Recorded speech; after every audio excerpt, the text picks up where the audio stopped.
So Desiree, your new film, The Miseducation of Cameron Post, takes place about 26 years in the past, but we're seeing in recent years that there's still many of the same problems facing the LGBTQ community that there were in this film that takes place in the past.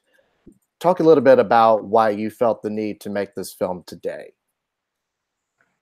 Well, it was a lot of reasons. I read the book that the film is based on and I fell in love with it. I thought it was the most honest depiction of life as a teenager that I had ever read. And it reminded me a lot of a John Hughes film. And I felt like there was a deficit in that world of teen films for the past 20 years.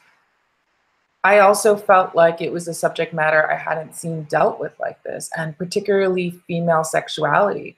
Even those John Hughes films that I love so much are super misogynistic and Right. at least from a male perspective, pretty much. I mean, except for 16 Candles, but that film is super problematic in a lot of ways. So it felt like, oh, I really want that sense of humor, and that the way John Hughes films captured that moment in life when you realize that the adults don't know what the hell they're doing and that everyone's kind of just blindly following each other, and that the only secret to being adult is making your own choices between right and wrong for yourself, and also that family of friends you discover when you hit your late teens, people who are like-minded, and that kind of you all decide together what's right and wrong. That was that moment. And to me, gay conversion therapy was a metaphor for what it is to be a teenager, that no matter who you are, that if you're gay or straight or white or a person of color, you hit those teen years and you feel diseased in some way. And that's what that story captured for me. And it was such a dramatic, powerful, heightened reality to have it be set at a gay conversion therapy center. And it was very exciting to have this film be an opportunity to shed a light on something that's still a current problem. Right. And I mean, it's one of two movies this year, incidentally, along with Boy Erased, that is dealing with this same subject. And I don't bring that up to make comparisons between the two films, but to point out the fact that, obviously, this is something that's high of mind right now. And I mean, I think human rights in general, sorry to interrupt you, but human rights are high in mind. And there happened to be these two books that were incredibly powerful in very different ways that spoke to filmmakers. But human rights in general are under attack right now, particularly queer rights, particularly trans rights. It's not just gay conversion therapy. It's in every avenue of what it is to be an American right now. Right. Yeah. And I mean, obviously, I think that, it's something that, we're aware that human rights are under attack in this way. But I think there's still a lot of people who don't quite understand that this is something that, is really happening, that there really are these camps out there with the attitude that, and as your film portrays, they treat this as some sort of an addiction, something that you can get over, something that you're choosing to do. Yeah, and a lot of these centers are led by people who identify as ex-gay and have cured themselves of homosexuality through these means, which is sort of like a piecemeal version of like a misinterpretation of the Bible plus therapeutic techniques used for addiction. And when I was researching with my writing partner for the adaptation of the book to screenplay, we met with people who had gone through gay conversion therapy, and I thought everybody would be older, that this was a problem of the past. And while we were researching, I realized everyone I met was in their 20s, that they were young people, and that this was a current issue. And the majority of centers were opening in New York and LA. And also, I heard the stat that 700,000 people have undergone gay conversion therapy so far in the States. And at this rate, it'll be growing. Yeah, I went to high school with somebody who actually went through it. So I know it's an ongoing thing. Yeah. Talk a little bit about adapting the book. What were some of the changes that you had to make in making it work as a movie? It was about whittling it down. So the book is led by voiceover, or by an inner monologue. We didn't want to rely on voiceover in the film. So it was also about how do you get into the shoes of this girl. And over the process of the year it took to adapt, it was about saying, all right, what is our main story? How do we see this world through Cameron's eyes? And we chose to focus on the last 200 pages of a 500-page book and focus specifically on how romantic heartbreak leads to her doubting herself, and particular like being vulnerable to giving into the therapy and giving it an earnest try.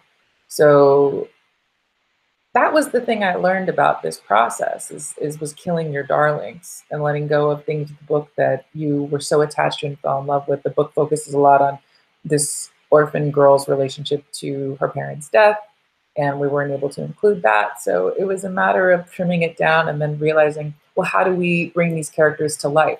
So my writing partner and I did a lot of research into the figureheads at the forefront of gay conversion therapy and Exodus International, which was its umbrella organization in the States that became defunct, I believe, in 2014, and based a lot of the inner life and history of each character on people we had researched.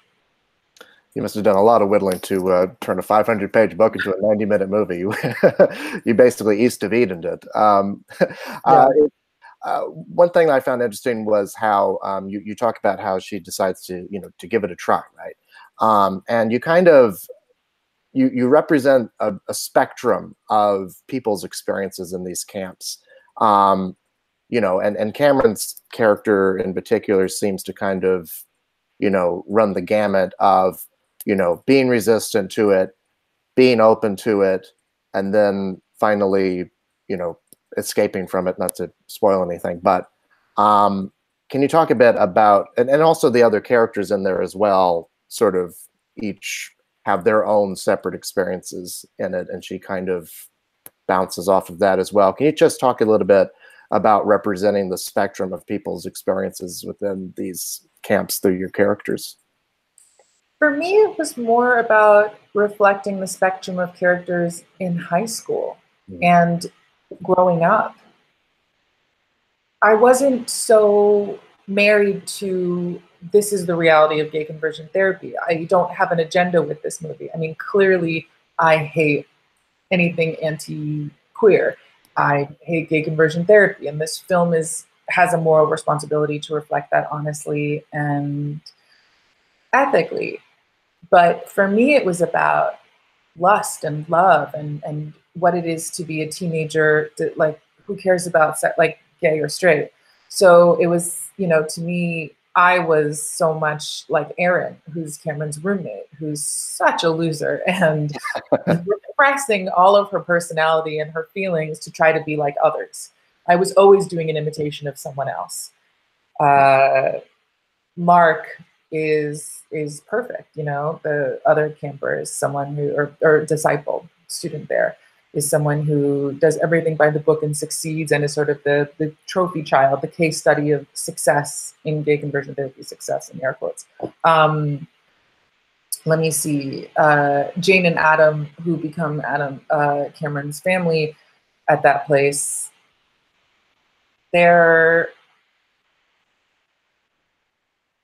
well, at least Jane is so confident in who she is and has such a clear sense of her own humor and her own point of view of the world and her own strength. And that was the girl that I clung to in high school and was obsessed with and thought was so cool. But the minute she was in a position of like real danger of exposing herself, she was terrified. And that was Jane's journey. But the minute that they committed to an escape, Jane was terrified and not the leader. It was Cameron who orchestrates. I mean, a lot of those scenes got cut. I'm thinking about the writing process that had a very different result in terms of the script. I think in editing, we were like, let's just get them out of there.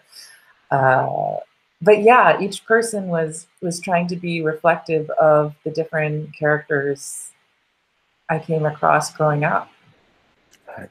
At the center of the film, you have Chloe Grace Moretz. What made her right for the part of Cameron Post? A lot of reasons. I never thought of Chloe when I was writing, and then when I heard that she was looking for a role, I got instantly excited because I thought, I'm so used to seeing this girl as an ingenue and as a princess, and through the eyes of men who grew up lusting after a girl like this. I'd love to see her with some agency and some swagger and with in the seat of desire. I had not seen her that way, and that was exciting to me. She's someone who has a lot of power and swagger, and also someone who can hold a close-up really well. And Cameron's very much an internalized character. I don't think she has the most dialogue in the film. She doesn't say the most, but she lives a lot in her face, and Chloe can really handle a close-up well. So that all came together for the right casting. There's a lot of really emotionally intense, emotionally intimate scenes in this movie.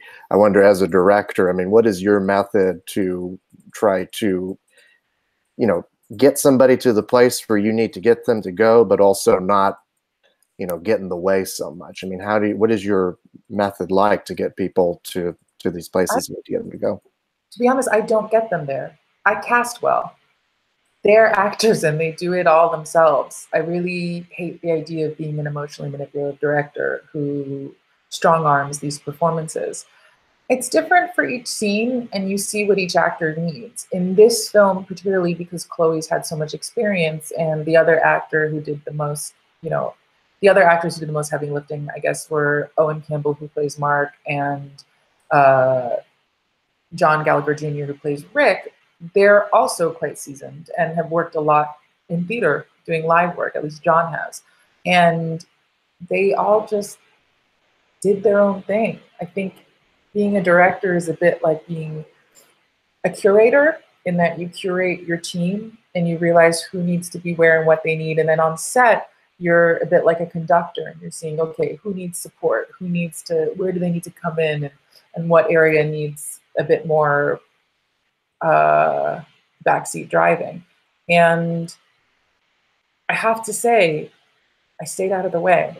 And for this, that was appropriate. I wonder if the day will come where I'm going to say, no, you have to trick everybody and feed them a certain type of food and do something crazy. But right now, I don't know. I had such a wonderful experience working on this shoot. And I think that has a lot to do with the cast and the crew that put it together. Well, you are an actor yourself. You've acted in a lot of the things you've directed and other things as well. I mean, does that attitude come from your own experiences? And you know, I think so. That you don't want someone getting in your way. And I think a lot of directing is about intuiting what people need in different moments. Right. But I also think you need to create the space and the environment for someone to be able to go there. And I'd like to think that I was capable of doing that. Right. I don't want to give away the ending of the movie, but I do want to say that it ends in such a way that I was left wondering what happens to these characters afterwards. You know, oftentimes films end and that's just it. It seems to, you know, be the end of their lives forever. Yeah. But I wonder, I mean, do you think about where these characters end up? You know, where do they go from the ending of the movie? I always saw this as an origin story for homeless queer teens. I don't think it's a coincidence that the vast majority of homeless teens are queer. And that's the way I viewed it, as saying, you know, that future was better for them than this center. Yeah. I guess also, I mean, going off of that, you know, there's, you know, like we've said before, there's so many problems facing the LGBTQ community today that we're still dealing with. And, you know, movies like this and others that have come out in recent years, I mean, the simple act of representation seems to have changed as well. You know, the way that we look at queer stories has changed quite significantly. What do you hope a movie like this can do to help change the conversation at large? I don't know. I'm not naive enough to believe that right-wing evangelical Christians are going to be interested in seeing this film or interested in having a conversation with anyone who doesn't agree with their ideas. I made this film to make people feel less alone. After screenings, I've spoken to young women who feel seen. That's a big goal to me, is having young women feel seen. And to me, that's a political act. Yeah. Well, it's an extraordinarily powerful movie, and you know, I hope a lot of people. I know that's already played in theaters, but I hope a lot of people check it out when it's on video and streaming and all of that. Thank you so much for your time. Appreciate it. Thank you. You're welcome.